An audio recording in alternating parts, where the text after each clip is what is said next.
1월 7일 목요일입니다. 새벽기도 시간에 하나님께서 우리에게 주시는 말씀은 창세기 27장 15절에서 29절 말씀입니다. 제가 봉독하도록 하겠습니다. 리브가가 집안 자기에게 있는 그의 맏아들 에서의 좋은 의복을 가져다가 그의 작은 아들 야곱에게 입히고 또 염소 새끼의 가죽을 그의 손과 목에 매끈매끈한 곳에 입히고 자기가 만든 별미와 떡을 자기 아들 야곱의 손에 주니 야곱이 아버지에게 나아가서 내 아버지여 하고 부르니 이르되 내가 여기 있노라. 내 아들아 내가 누구냐. 야곱이 아버지에게 대답하되 나는 아버지의 맏아들 에서로소이다. 아버지께서 내게 명하신 대로 내가 하였사오니 원하건대 일어나 앉아서 내가 사냥한 고기를 잡수시고 아버지 마음껏 내게 축복하소서. 이삭이 그의 아들에게 이르되 내 아들아 내가 어떻게 이같이 속히 잡았느냐. 그가 이르되 아버지의 하나님 여호와께서 나로 순조롭게 만나게 하셨음이니이다. 이삭이 야곱에게 이르되 내 아들아 가까이 오라. 내가 과연 내 아들 에서인지 아닌지 내가 너를 만져보려 하노라. 야곱이 그 아버지 이삭에게 가까이 가니 이삭이 만지며 이르되 음성은 야곱의 음성이나 손은 에서의 손이로다 하며 그의 손이 형 에서의 손과 같이 털이 있으므로 분별하지 못하고 축복하였더라. 이삭이 이르되 내가 참 내 아들 에서냐. 그가 대답하되 그러하니이다. 이삭이 이르되 내게로 가져오라. 내 아들이 사냥한 고기를 먹고 내 마음껏 내게 축복하리라. 야곱이 그에게로 가져가매 그가 먹고 또 포도주를 가져가매 그가 마시고 그의 아버지 이삭이 그에게 이르되 내 아들아 가까이 와서 내게 입맞추라. 그가 가까이 가서 그에게 입맞추니 아버지가 그의 옷에 향취를 맡고 그에게 축복하여 이르되 내 아들의 향취는 여호와께서 복 주신 밭의 향취로다.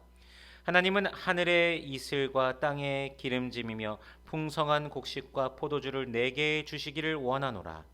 만민이 너를 섬기고 열국이 내게 굴복하리니 내가 형제들의 주가 되고 내 어머니의 아들들이 내게 굴복하며 너를 저주하는 자는 저주를 받고 너를 축복하는 자는 복을 받기를 원하노라. 아멘.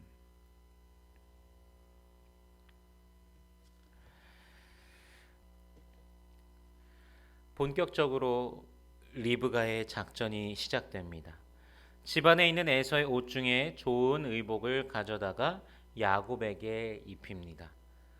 좋은에 쓰인 원어 하무도트는 소중한, 열망하는 그런 뜻을 가집니다. 즉 에서가 가장 소중히 여기는 옷이었을 것입니다. 이것을 야곱에게 주어서 입히고 염소 새끼의 가죽을 야곱의 손과 목에 매끈한 곳에 입힙니다. 그리고 남편이 가장 좋아하는 별미와 떡을 야곱에게 주어 줍니다. 언젠가 유튜브인 것 같습니다. 유튜브에서 본 영상에서 CIA에서 은퇴하신 분이 인터뷰하는 것을 보았는데 과연 얼굴 모양의 변형, 음성 변조 등의 기술이 실제 첩보 작전에서 쓰이는가 이런 거를 물어보고 대답해주고 막 그런 게 있더라고요. 근데 그 은퇴하신 분이 그렇게 질문하니까 은퇴하신 분에게 질문하니까 그분이 그렇다라고 대답하는 것을 보았습니다. 그러면서 여러 가지 설명을 해줬는데 흥미로웠었습니다. 근데 오늘 본문의 리브가가 그런 기술 전문가처럼 보여집니다. 분명 오래전부터 이 일들을 준비해 온 것 같습니다. 여러분 염소 가죽을 사람 몸에 붙여서 사람 실제 피부와 털처럼 느껴지게 하기 위해서는 얼마나 섬세한 기술이 필요했겠습니까? 그러나 리브가가 그것을 해냅니다. 그리고 야곱이 아버지 이삭에게 나아가 축복해달라고 합니다. 사실 너무 빨리 온 것이 이상하지만 여호와께서 순조롭게 하셨다라는 대답에 가까이 오라고 하며 그를 만져보고자 합니다. 목소리는 분명히 야곱의 목소리였기 때문입니다. 만져보니까 손에 털이 있고 그래서 에서라고 생각하며 분별하지 못합니다. 이삭은 비록 눈이 어두워져서 보지 못하지만 아직 들을 수는 있습니다. 여러분 듣는 것은 굉장히 중요합니다. 로마서 10장 16절에서도 믿음은 들음을 통하여 난다. 이렇게 말씀하십니다. 듣는 것은 여전히 가능하지만 이삭은 듣는 것에 확신하지 않습니다. 아무리 확고한 하나님의 말씀이 전달되고 선포될지라도 순종하지 않고 흘려넘기는 우리들의 모습과 어찌 보면 비슷하지 않을까요? 오히려 불확실한 촉감이라는 방법을 동원해서 확인하려고 합니다. 불확실한 나를 의지하는 우리의 모습과 참으로 비슷합니다.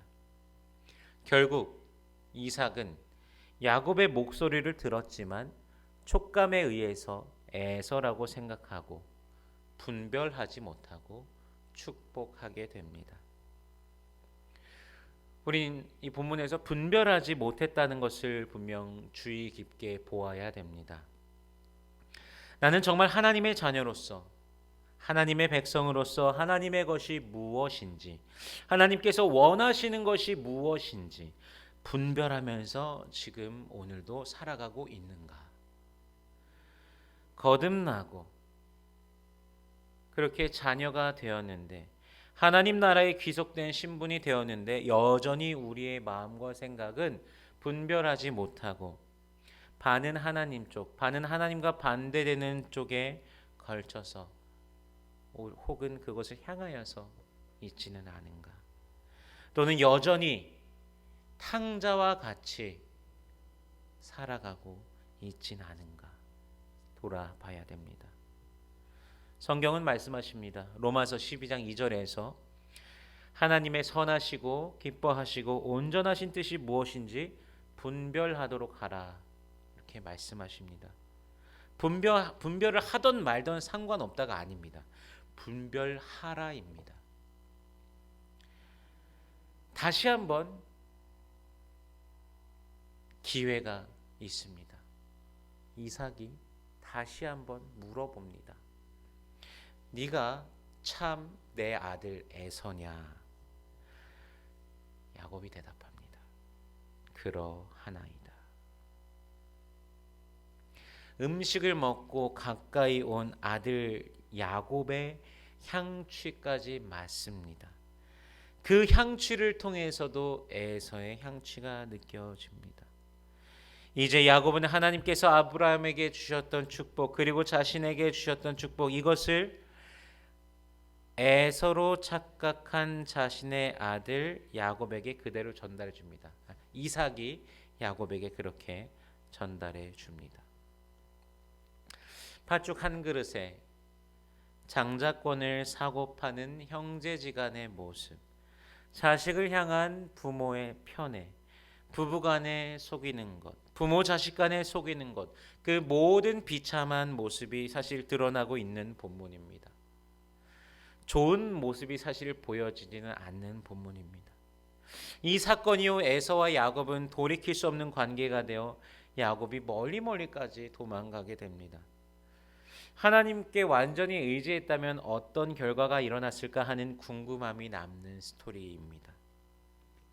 하나님께서는 우리에게 자유의지를 주셨는데, 그래서 그 의지로 우리는 날마다 선택하는 삶을 살아가고 있기는 합니다.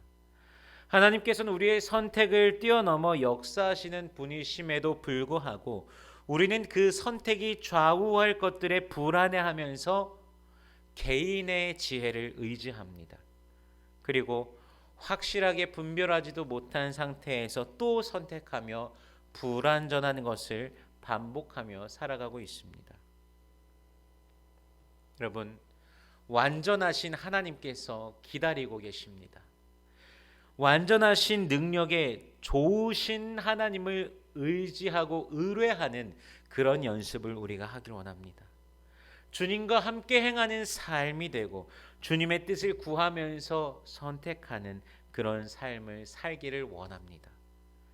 우리의 불완전한 선택에도 택하신 하나님의 백성을 축복하며 인도하시는데, 그분께서 원하시는 삶으로 하나님 말씀대로 우리가 택하고 행한다면 얼마나 기뻐하시고 그 은혜와 축복을 우리 가운데 부어주시겠습니까? 여러분, 그렇게 고민하면서 오늘도 주님 안에 있고 주님의 손을 꼭 붙잡고 주님께서 원하시는 그 선택을 하며 주와 함께 살아가는 우리 모든 성도님들 되시기를 주님의 이름으로 축원합니다.